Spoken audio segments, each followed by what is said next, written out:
जिस दिन आप पैदा होते हैं उस दिन कोई चीज़ कंफर्म हो ना हो, एक चीज़ ज़रूर कंफर्म हो जाती है, वो है कि आप एक दिन मरेंगे। और पैदा होने से मरने के बीच का जो समय होता है वही आपका जीवन होता है। और आप कब मरेंगे ये बात आपको या किसी को कभी पता नहीं होती है। तो ये आप पे निर्भर करता है कि आप अपने बीच का जो समय है उसको खुशहाल होके जीते हैं, यानी कि बिल्कुल तनाव मुक्त रह के जीते हैं या फिर स्ट्रेस लेके जीते हैं, कैसे जीते हैं ये आप पे निर्भर करता है। हालांकि आपके मृत्यु का समय आपको पता नहीं है। मैं तो अपने जीवन को प्रतिदिन खुल के जीता हूँ, मुझे कल की कोई चिंता नहीं है और जो बीता कल है उससे मैं कोई रिग्रेट नहीं करता हूँ। मैं इस तरीके से जीवन को जीता हूँ। एक ऐसा ही दिन आज मेरे जीवन में और शामिल हुआ है। आज है 27 अप्रैल सन 2026 और मैं अपने YouTube ब्लॉगिंग पे आज 2 साल लगभग पूरा कर चुका हूँ। लगातार ब्लॉग्स बना रहा हूँ। मैं अपना कर्म कर रहा हूँ, कर्मण्येवाधिकारिषु मा फलेषु कदाचन। अपने कर्म को कर रहा हूँ, फल की कोई इच्छा नहीं है। अगर नारायण को देना होगा तो देंगे। इस संपूर्ण सृष्टि को कोई मैनेज कर रहा है। क्या आपने कभी सुना है कि जंगल में शेर भूखा मर गया? क्या आपने कभी सुना है कि मगरमच्छ पानी में भूखा रह गया? क्या आपने कभी सुना कि अजगर भूखा मर गया? सबको कोई ना कोई खिला रहा है, सबका पालन पोषण कोई ना कोई कर रहा है। मेरा भी पालन पोषण वही करने आएगा और मैं इसकी कोई चिंता नहीं करता हूँ। मैं अपने काम को करता हूँ, अपना कर्म करता हूँ। अजगर का काम है आराम करना, मेरा काम है अपने दिन के एफर्ट्स देना, मैं देता हूँ। बाकी नारायण जाने। आज 27 अप्रैल मैं शुरू कर रहा हूँ अपनी डेली ब्लॉगिंग और मैं चल रहा हूँ आज जिम करने। जिम के बाद देखता हूँ दिन में क्या क्या दिनचर्या कर पाता हूँ, सब आपको दिखाऊंगा। उम्मीद करता हूँ कि मेरे छोटे छोटे शब्दों से आप कुछ सीखते होंगे और आप ये लर्न करते होंगे कि हाँ मुझे भी इस तरीके से करना चाहिए। अपने एफर्ट्स को डेली करिए, अपना बेस्ट दीजिए, अपना बेहतरीन करिए, बाकी नारायण पे छोड़ दीजिए। तो चल रहा हूँ जिम, सुबह के 7 बज रहे हैं और बाकी देखते हैं क्या क्या क्या कर पाते हैं दिन में। और मैं देहरादून से आपको डेली ब्लॉग दिखाता हूँ। मेरा नाम राज पांडे है। सफ़र के दौरान अगर रास्ते आपको खूबसूरत दिख रहे हैं तो 100% आपकी मंजिल भी खूबसूरत ही होगी। इन खूबसूरत रास्तों का सफ़र करते हुए मैं सवेरे जिम जाता हूँ जहाँ काफ़ी फ्रेश एयर मिलती है और ये जगह है IMA के पास, इंडियन मिलिट्री एकेडमी। फीस मांग के परेशान होकर जिम वाले भैया ने लगा दिया बायोमेट्रिक सिस्टम, यानी कि जिस डेट पे आपका ड्यू डेट है अगर आप फ़ी पे नहीं करेंगे तो गेट ऑटोमेटिक लॉक हो जाएगा और जब तक आपकी फीस पेड है तब तक ही गेट खुलता है।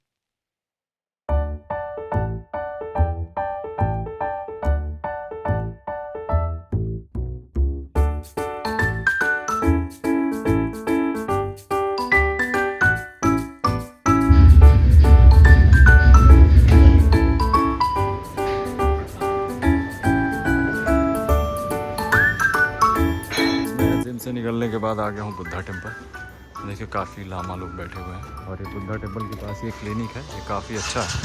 तो इसमें मुझे कुछ अपनी ट्रीटमेंट करानी है, वो करा के फिर मैं आगे बढ़ता हूँ। आज मुझे कुरियर भी करना है। यहाँ टोकन वाइज दिखाया जाता है यार उस चीज़ को। असल ये तिब्बती दवा का वो है, यानी दवाएँ लिखी हुई हैं तिब्बती है सब कुछ।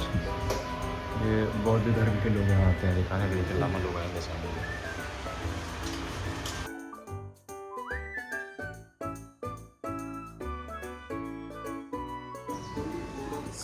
तो गाइज यहाँ दिखा लिया मैंने, ये बुद्धा टेम्पल की मोनास्ट्री है।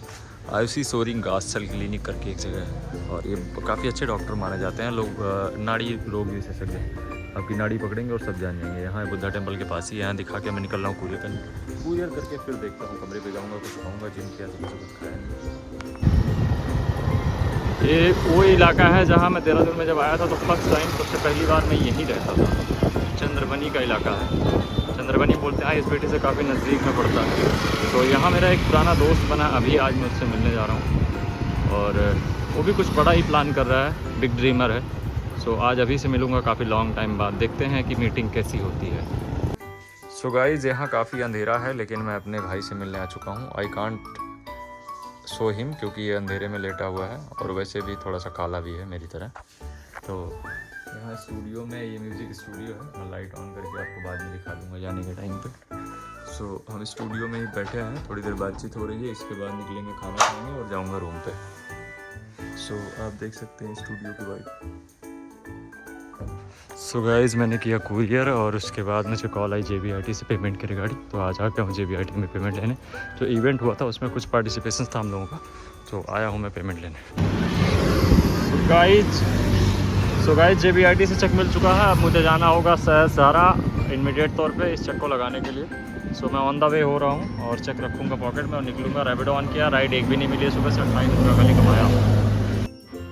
फायर सीजन का इफेक्ट यहाँ सेलाकुई में भी दिखने लगा है। जंगलों में आग लग जाती है और ये अगर तत्काल प्रभाव से ना रोकी जाए तो काफ़ी भीषण रूप रख लेती है।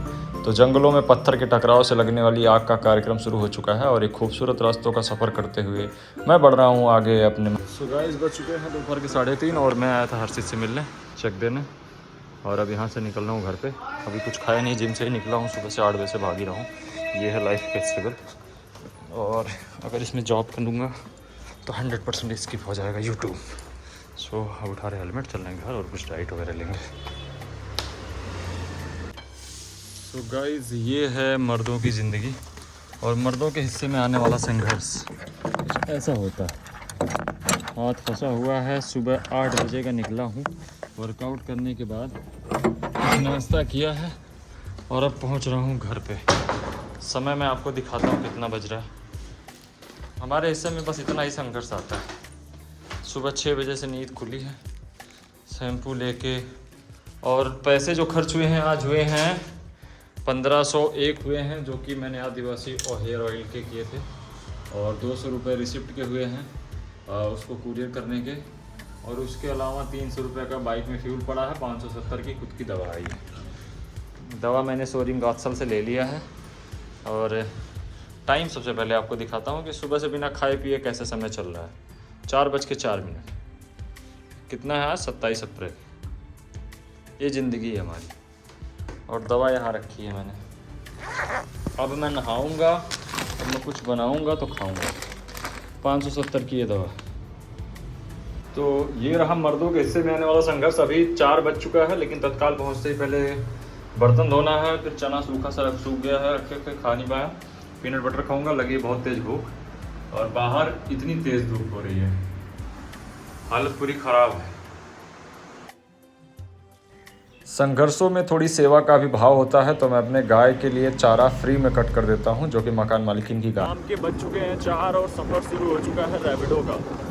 पहली राइड पे पार्सल केक डिलीवरी लेके जा रहा हूं, और ये है सेलाकुई का इंडस्ट्रियल एरिया, जो कि देहरादून से शिमला बाईपास रोड पे पड़ता है। तो पहली राइड यहाँ लेके जा रहा हूँ, और देखता हूँ बाकी कहाँ लेके जाता हूँ। जहाँ भी किसी खूबसूरत टूरिज्म स्पॉट पे गया तो वो भी आपको दिखाऊंगा। उनके सेलाकुई में 2 मंदिर हैं, एक खाटू श्याम का मंदिर है और सामने एक और मंदिर है ज्वाला माता का। ये बड़े दिव्य हैं, बहुत विशाल है, बड़ा अच्छा लगता है इनको देख के। तो कभी अगर आप देहरादून आएँ तो इन मंदिरों में दर्शन करने ज़रूर आइएगा, या फिर सेलाकुई देहरादून के लोग देख रहे हैं इस ब्लॉग को, सेलाकुई आते हैं तो इन मंदिरों में दर्शन ज़रूर करें।